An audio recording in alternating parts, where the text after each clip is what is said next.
سبيل الدموع سبيل مريح تنهدى يا صاحي كي تستريح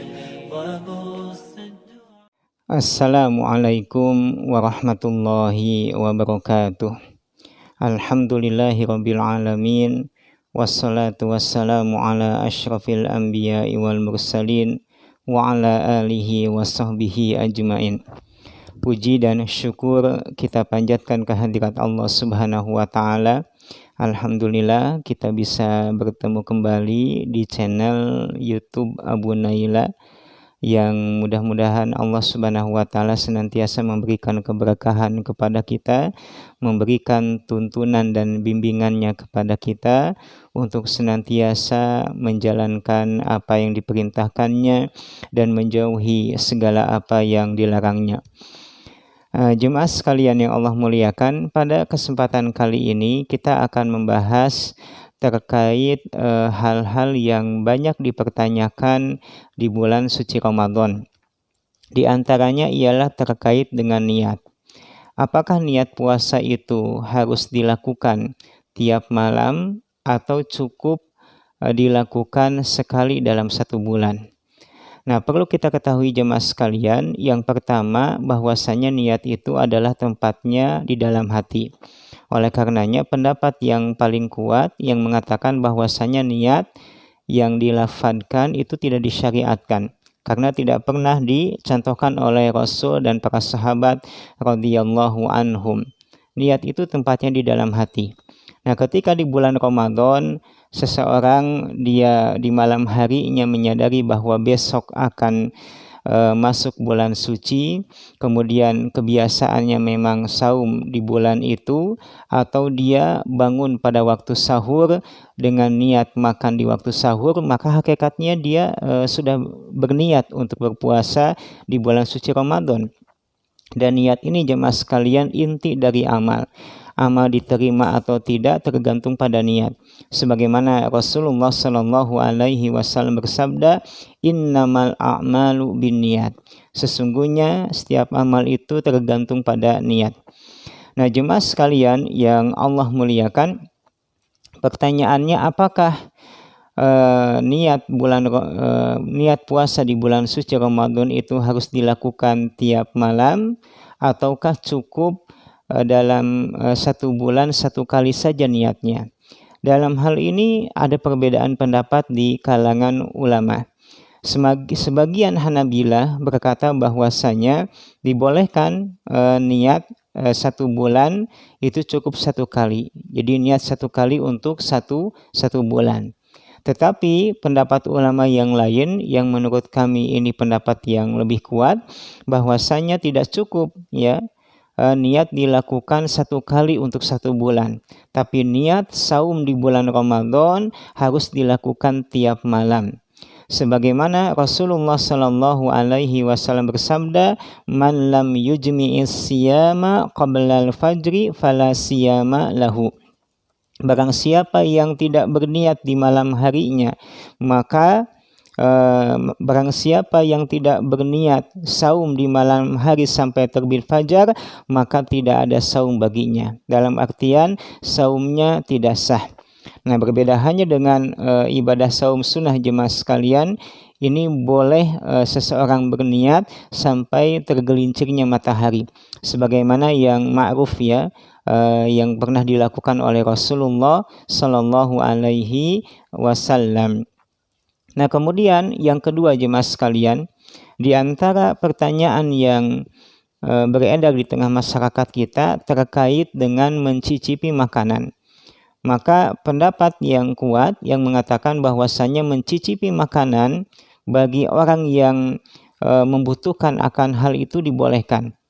Di antaranya ialah bagi ibu rumah tangga untuk menyiapkan menu berbuka, mereka tidak yakin apakah makanannya itu enak atau tidak, ada rasanya atau tidak, maka boleh mereka mencicipi. Yang namanya mencicipi tentunya sedikit tidak banyak.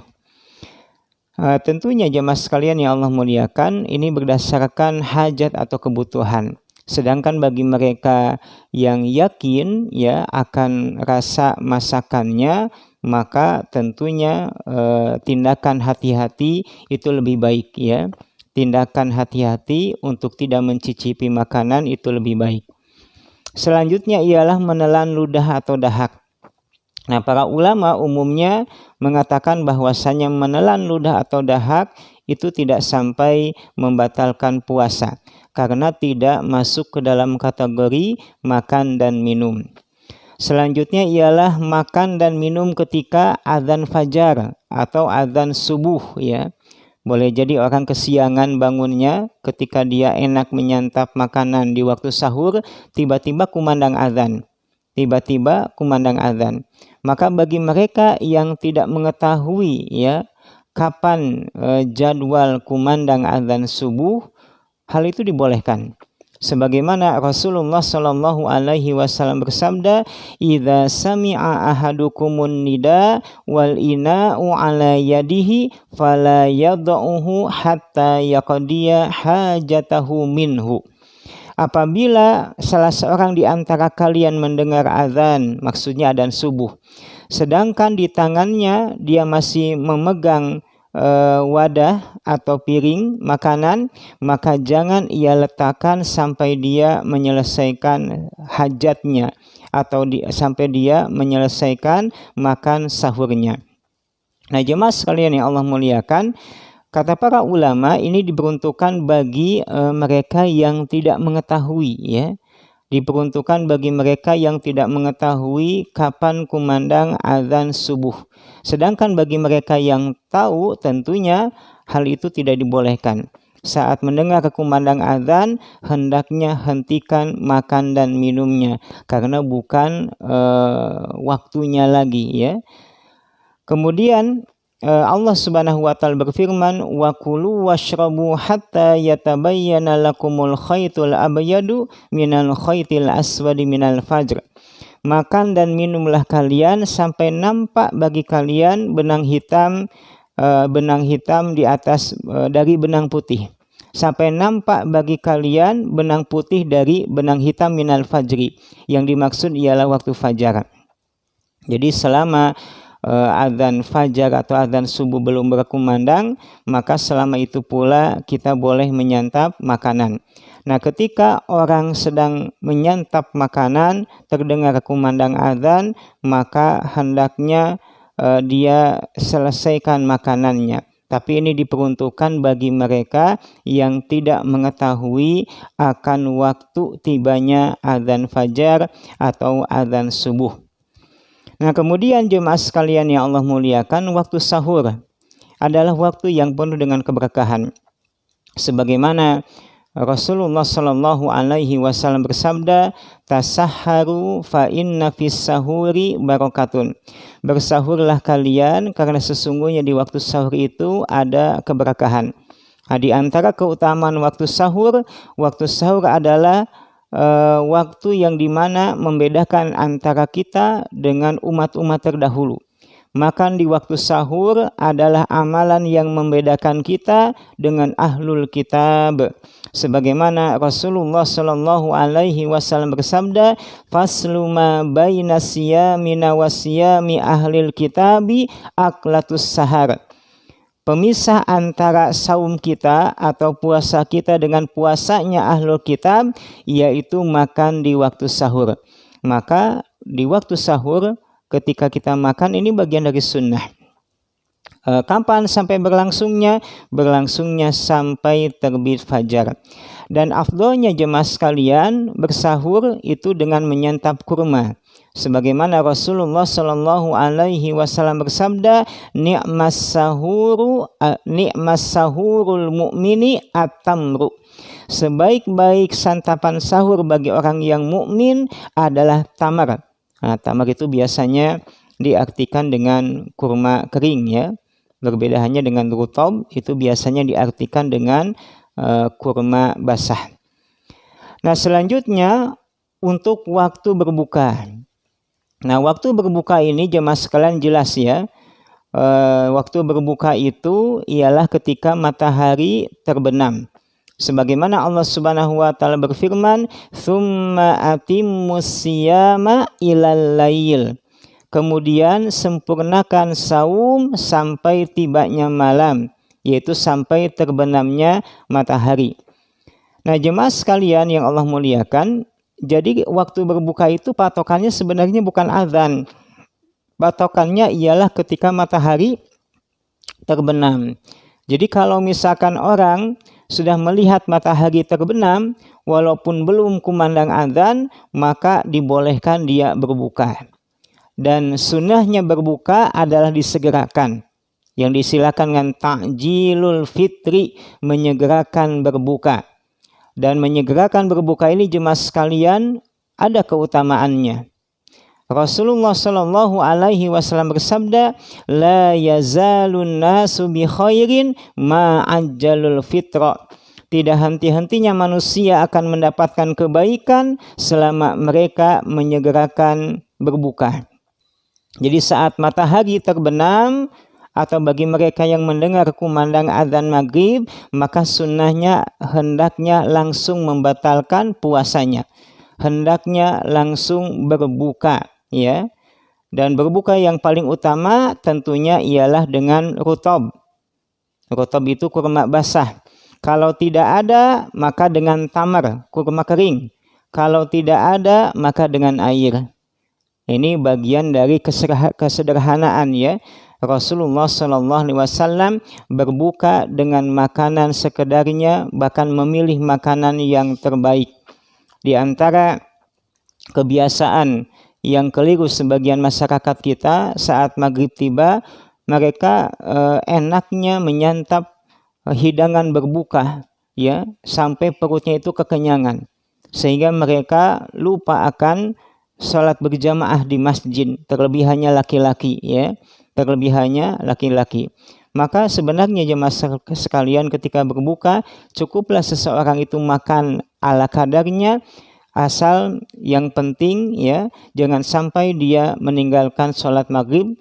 Wabil khusus untuk laki-laki, hendaknya sholat maghrib berjamaah di masjid. Nah kemudian jemaah sekalian yang Allah muliakan, selanjutnya ialah terkait dengan permasalahan yang ada di bulan Ramadan. Ketika seseorang berkumur-kumur lalu masuk air ke dalam perutnya, maka kalau masuknya ini tidak disengaja jemaah sekalian, maka saumnya insya Allah tidak batal. Seseorang ketika wudhu kan dia berkumur-kumur tuh, lalu airnya masuk, tidak disengaja masuknya itu, maka insya Allah saumnya tidak batal. Karena perkara yang tidak disengaja tidak ada beban taklif di dalamnya.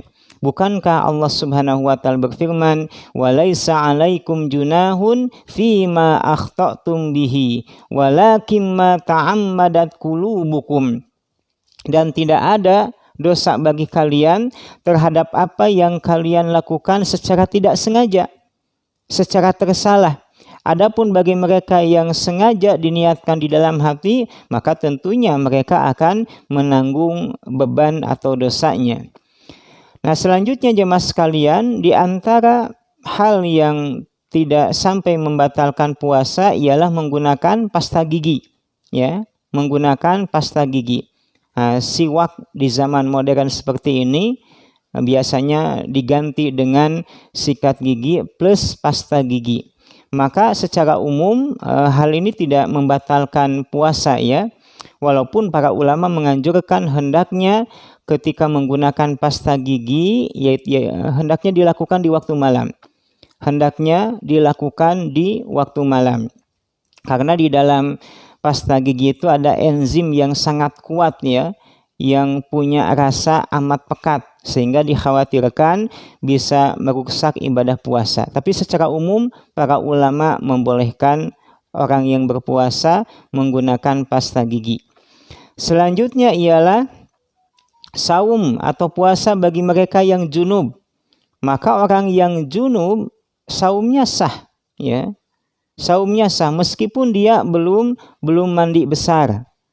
Karena hakikatnya yang membatalkan puasa itu tidak lepas dari makan, minum dan berhubungan badan.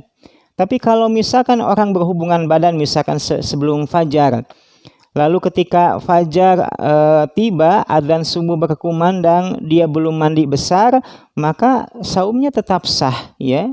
Saumnya tetap sah. Nah, demikian hanya perempuan yang ketika selesai mengeluarkan darah haid. Kalau misalkan sebelum fajar perempuan ini dia selesai mengeluarkan darah haid, maka dia bisa berpuasa. Niatkan berpuasa pada saat itu walaupun dia belum mandi besar. Nah, selanjutnya jemaah sekalian yang Allah muliakan, menggunakan pil penunda haid bagi perempuan. Maka umumnya para ulama membolehkan karena memang tidak ada dalil yang melarangnya. Akan tetapi hemat kami hendaknya bagi kaum akhwat, kaum perempuan, ya, tidak menggunakan pil penunda haid. Hendaknya jalani hidup sesuai dengan fitrahnya, sebagaimana yang terjadi pada perempuan di zaman Rasulullah Shallallahu Alaihi Wasallam. Jadi ketika suci silahkan laksanakan ibadah puasa. Ketika datang masa keluarnya darah haid, maka boleh dia bahkan wajib baginya untuk tidak berpuasa, tapi hendaknya dia mengganti puasanya di hari-hari yang lain. Selanjutnya jemaah sekalian yang Allah muliakan, qiraatul Quran, membaca Al-Quran dengan tidak menggerakkan lisan.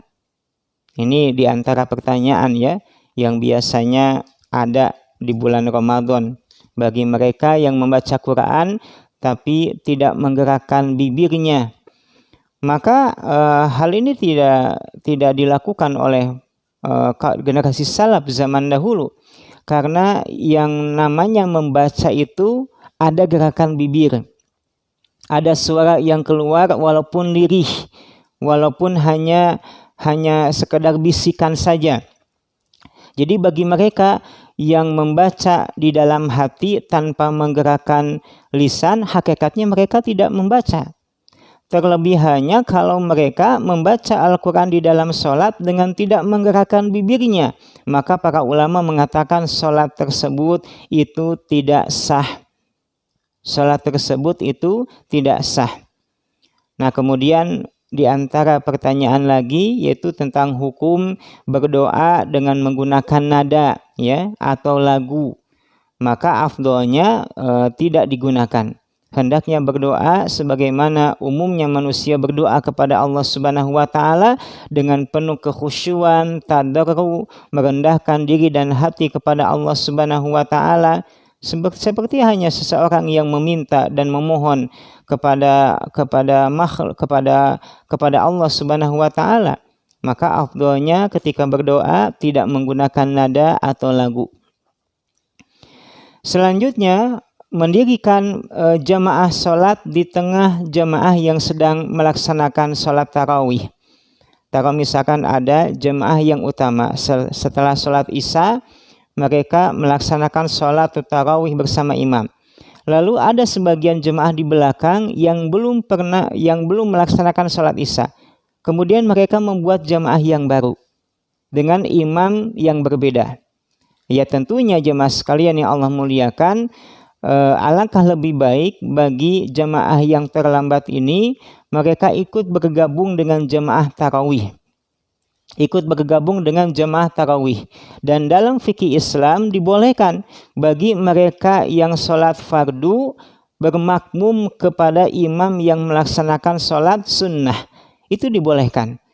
Jadi kalau misalkan orang sholat isya bermakmum ke imam yang sholat tarawih, itu dibolehkan. Kalau misalkan imamnya melaksanakan sholat tarawih 2 rakaat, selesai salam, maka yang sholat isya silakan berdiri untuk menyempurnakan bilangan rakaat sholat isyanya. Kemudian jemaah sekalian yang Allah muliakan, hendaknya ketika mereka melaksanakan sholat tarawih, ini terkait dengan qiyamul lail di bulan Ramadan, hendaknya mereka ikut bersama imam sampai selesai. Sebagaimana Rasulullah Shallallahu Alaihi Wasallam bersabda, "Man qama ma'al imami hatta yansarifa kutiba lahu qiyamu lailatin." barang siapa yang sholat bersama imam sampai selesainya, maka dicatat dia sebagai orang yang melaksanakan sholat sepanjang malam, qiyamu lailatin. Yang dimaksud dengan hadis ini jemaah sekalian, jadi si makmum ini sholat bersama imam sampai rokaat terakhir, Oleh karenanya ya, ini kami berpesan ya, karena ada sebagian masjid di mana terdiri dari 2 jemaah. Taruh imam yang utama melaksanakan sholat 20 rakaat atau 23 rakaat. Ada sebagian jemaah yang terbiasa sholat tarawih 11 rakaat.